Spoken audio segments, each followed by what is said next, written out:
ایسی پریشانی جس سے نکلنا ناممکن ہو۔ آیت کریمہ 303 مرتبہ اس نیت کے ساتھ صبح و شام پڑھیں کہ یا اللہ مجھے فلاں گناہ کی دلدل سے نکال دے اور میرے اندر کی جو خرابیاں ہیں ان کو دور کر دے۔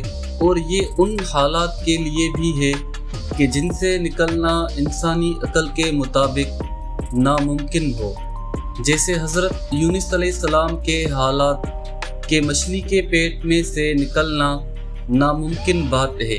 آج ایسے حالات میں اگر کوئی ہو تو اس کے لیے بھی یہ خوشخبری موجود ہے، یعنی کسی مشکل مسئلے سے نکلنے کے لیے لاجواب ہے، مگر یقین شرط ہے۔ وہ آیت کریمہ یہ ہے، لا الہ الا انت سبحانک انی کنت من الظالمین۔